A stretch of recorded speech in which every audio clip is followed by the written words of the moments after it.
Chairman تحریک بدلے گا کھاوڑہ راجہ طاہر مجید کا عید الاضحیٰ کے پرمسرت موقع پر امت مسلمہ کے نام اہم پیغام۔ اسلام کو دل کی اتھاک رگوں سے عید الاضحیٰ مبارکباد کی موقع پر مبارکباد پیش کرتا ہوں، اور میں تمام مسلمانوں سے اپیل کرتا ہوں کہ وہ اہل فلسطین، اہل غزہ کو اس عید کی خوشیوں میں یاد رکھیں، ان کے لیے دعا کریں، اللہ پاک ان کے لیے آسانیاں پیدا کرے۔ حج کا مہینہ ہے، میں دعا گو ہوں کہ فلسطین کے بھائیوں پر اللہ پاک رحم و کرم فرمائے۔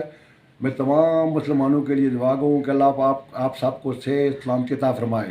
جتنے لوگ اس دنیا سے چلے گئے، اس موقع پر دعا گو ہوں کہ اللہ پاک اس حج کے مہینے کی وساطت سے ان کو کربل جنت عطا فرمائے۔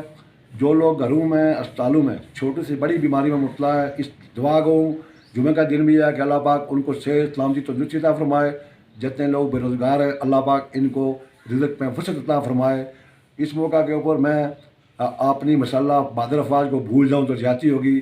میں اپنی مسلح بہادر افواج کو سلوٹ پیش کرتا ہوں، جنہوں نے دشمن کو دن میں تارے دکھائے اور 2 گھنٹے کے اندر $95 ارب کا نقصان کر کے انڈیا کی بولتی بند کر دی۔ اور میں سمجھتا ہوں اس پاک فوج کو اس لیے دونوں ہاتھ سے سلوٹ پیش کرتا ہوں کہ آج بین الاقوامی دنیا پاک فوج کے گیت گا رہی ہے۔